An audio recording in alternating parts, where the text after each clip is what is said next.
সব কষ্ট বলা যায় না। আজ নিজের না বলা গল্পটা বললাম। হ্যালো, আমি সোমা। গৃহিণীর রাই চ্যানেলে তোমাদের সবাইকে জানাই অনেক স্বাগত।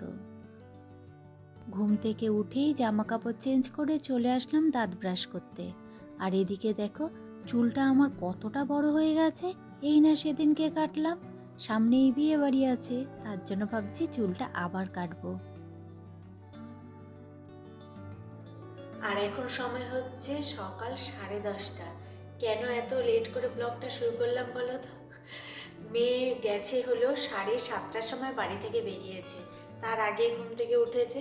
ওর এখন চলছে ফাইনাল এক্সাম কলেজে, তা অন্য কলেজে পরীক্ষাগুলো যেটা হয় সেই পরীক্ষাগুলো এখন চলছে। তার জন্য ও তাড়াতাড়ি বেরোয়, 10টা থেকে পরীক্ষা, ও 7:30টায় বেরিয়ে যায়। আমাদের এখান থেকে ওর কলেজটা অনেকটাই দূর, যেখানে সিট পড়েছে। আর ওখানে যেতে গেলে অনেকটা সময় লাগে, তার জন্য বাড়ি থেকে বেরোয় 7:30, ওই 7:40 এইরকম বেরোয়। তা আমি ওই সময় উঠে ও চলে গেল। তারপর ভাবলাম এত সকালবেলায় কি করব, চলো একটুখানি ঘুমিয়ে নিই, আধ ঘন্টা মতো ঘুমাবো, তারপরে কাজবাজ শুরু করব। ও মা, আধ ঘন্টা ঘুমাতে গিয়ে তো উঠে দেখি ঘড়িতে 10:30 বাজে, আর কি 7:30টায়ও বেরিয়ে যাওয়ার পর 10:30টায় ঘুম থেকে উঠেছি। আধ ঘন্টা ঘুমাবো বলে 3 ঘন্টা ঘুমিয়ে পড়েছি। এত ঘুম কোথা থেকে আসে ভগবান! কিন্তু যাই হোক, এখন ঘুম থেকে উঠে ভাবলাম তোমাদের সাথে ব্লগটা আগে শুরু করি, তারপর সমস্ত কাজ করব। 10:30 বাজে বলে কথা, এখনও রান্নাবান্না কিছু হয়নি, কিন্তু পেয়েছে অসম্ভব খিদে। তার আগে করব 1 কাপ চা, খাবো বিস্কুট দিয়ে। কোনো টিফিন নেই আজকে, একবারে খাবো দুপুরের ভাত। সবাই বলছে চিনি খাওয়া নাকি ভালো না, তার জন্য আজকে গুড় দিয়ে চা করছি, দেখি খেয়ে কেমন লাগে। আস্তে আস্তে ভাবছি চিনিটা খাওয়া ছেড়ে দেব।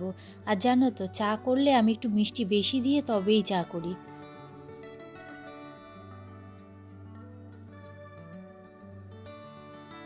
এখনো বিছানাপত্র কিছু তুলিনি, ভাবলাম চাটা খেয়ে নিয়ে তারপরে তুলবো, এনার্জিটা একটু বাড়িয়ে নিই। আমার না এরকম জানালার পাশে বসে চা খেতে খুব ভালো লাগে। আর বলতে পারো, একা যখন থাকি আমার এই জায়গাটা খুব প্রিয়। এখান থেকে খোলা আকাশ দেখা যায়, বেশ ভালো লাগে। একটা সময় ছিল যখন আমি একা থাকতে অত একটা ভালো লাগতো না আমার, সবার সাথে থাকতে বেশ ভালো লাগতো। দিন যত যাচ্ছে, বয়স যত বাড়ছে, তত একা থাকতে ভালো লাগছে। একাটাকেই যেন আপন করে নিতে ইচ্ছা করছে।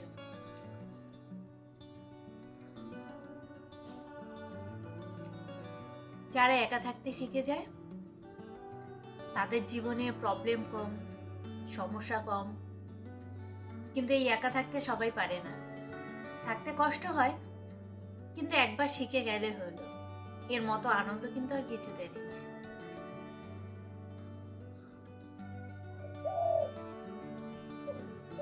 ঘুঘু পাখি কি সুন্দর ডাকছে দেখা।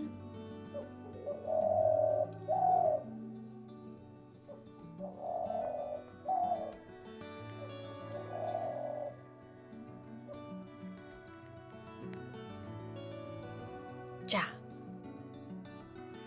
এবারে লেগে পড়লাম সংসারের কাজে। সবার জীবনে একটা সময় ঝড়ঝাপটা আসে, খারাপ সময় আসে। আমার জীবনেও ব্যতিক্রম না, আমার জীবনেও এসেছিল। সেই সময়কে অতিক্রম করে তারপর যখন আজ এখানে এসে পৌঁছেছি, এখন এর জন্য একাকিত্বটাকে খুব ভালো লাগে। দেখবে যখন বিপদে পড়বে তখন আশেপাশের আত্মীয় স্বজন বলো, নিজের লোক বলো, বন্ধু বান্ধব বলো, পাড়া প্রতিবেশী বলো, কেউ পাশে থাকে না। তখন নিজের সমস্যাকে নিজেকেই সামলাতে হয়। আজ সবাই দেখে বলে তোমরা কত সুখে আছো, শান্তিতে আছো, কিন্তু বিশ্বাস করো, এই শান্তিটা একদিন ছিল না। এই যে আজকে বললাম না, আধ ঘন্টায় ঘুমানোর জায়গায় সেখানে 3 ঘন্টা ঘুমিয়েছি। এমন দিনও গেছে যেদিনকে চোখের পাতা দুটো এক করতে পারিনি। সারা রাত জেগে আকাশের দিকে তাকিয়ে থাকতাম, আর ভাবতাম কি হবে আমার ভবিষ্যৎ, আমার মেয়ের ভবিষ্যৎ। কত দিন গেছে না খেয়ে থেকেছি। না ঘরে খাবার ছিল না তার জন্য নয়, কষ্টে না খেয়ে থেকেছি। দিন রাত্রি শুধু কাঁদতাম কি হবে এইটা ভেবে। আমার কথা না, বিশেষ করে আমার মেয়ের কথাটা ভেবে যে ওর ভবিষ্যতে কি হবে। আজ আমাদের মাথার ওপর ছাদ নেই, কিন্তু তবুও জানো তো আমরা নিশ্চিন্তে ঘুমাই, শান্তিতে ঘুমাই। না ভুল ভাবছো, আমার বর চলে গেছে তার জন্য না, আমার বর থাকাকালীনই এত কষ্ট আমাদের ছিল। জীবনসঙ্গী যদি সঠিক হয় তাহলে দেখবে অনেক কষ্ট কম হয়, কষ্টটাকেও তখন কষ্ট বলে মনে হয় না। আজ দেখো আমার পাশে সবাই আছে, আমার আত্মীয় স্বজন বন্ধু বান্ধব সবাই আছে। এক সময় এদেরকেই চেয়ে পাইনি, তাই আমার এই একাকিত্ব জীবনটা খুব ভালো লাগে। নিজের মতো থাকা, নিজের মতো বাঁচা, নিজেকে ভালোবাসা।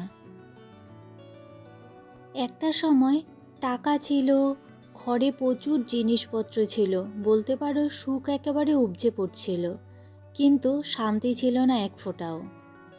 আর এখন দেখো, কোনো টাকা পয়সা নেই, আজ কি খাবো কাল কি খাবো এটা সবসময় চিন্তায় থাকে, কিন্তু তবুও সুখ না থাকলেও শান্তি আছে পরিপূর্ণ।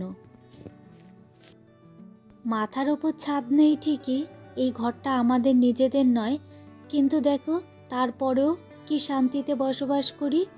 আজ সেখান থেকে বের করে দিলে কাল কোথায় যাব জানি না, তবে যেই পরিস্থিতি থেকে আমরা এসেছি সেই পরিস্থিতিতে আমাদের কাছে এইটা এখন কোনো সমস্যাই না। দেয়ালে পিঠ থেকে যাওয়ার পর ভগবান যখন ওখান থেকে তুলে এনেছে, তাহলে ঠিক ভগবান সমস্যায় ফেললে আবার তিনি সেখান থেকে উদ্ধার করবে, এটা আমার বিশ্বাস আমার ভগবানের ওপর। একটা সময় এমন গেছিল, তখন না চারিদিক অন্ধকার দেখছিলাম, কোনো দিকে আশার আলো খুঁজে পাচ্ছিলাম না। সেই সময় আমার মেয়ে ক্লাস 7-এ পড়ে, দেয়ালে একদম পিঠ থেকে গেছিল, কিন্তু ওইখান থেকে বেরিয়ে আসার জন্য একমাত্র হেল্প করেছিল আমার সন্তান। পরিস্থিতির চাপে ওর বয়সের তুলনায় ওর ম্যাচুরিটিটা অনেক তাড়াতাড়ি গ্রো করেছিল।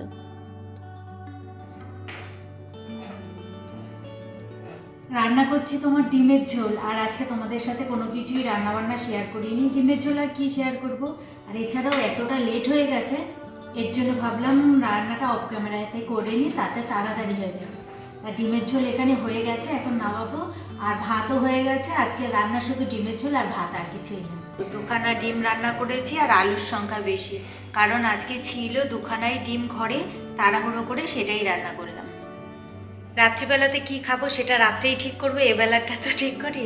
আর রাই যদি চলে আসে তাড়াতাড়ি, এর জন্য আমি তাড়াতাড়ি করে ডিমের ঝোলটা নামিয়ে ফেললাম। আর জানো, এই রান্না করতে গিয়ে হয়েছে একটা কাণ্ড, চলো দেখবে।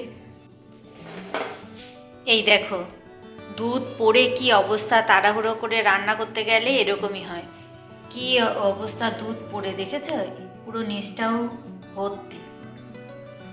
এর জন্য বলে তাড়াহুড়ো করে কোনো কাজ করতে নেই, সেই কাজ কখনোই ঠিক হয় না, আর তাড়াহুড়ো করে কোনো সিদ্ধান্ত নিতে নেই, সেটাও ঠিক হয় না। ঠিক এই অবস্থাটাই হয়, সেটা জীবনের ক্ষেত্রে হোক আর কাজের ক্ষেত্রে হোক। ঠিক আমার বিয়েটা এইভাবে তাড়াহুড়ো করে দেওয়া হয়েছিল। রান্নাঘর পরিষ্কার করে একবারে স্নান করে তোমাদের সামনে এলাম, আর কোথায় না গান বাজছে, সামনেই তো সরস্বতী পুজো, তার জন্য জানালাটা আটকে দিলে ভালো হতো।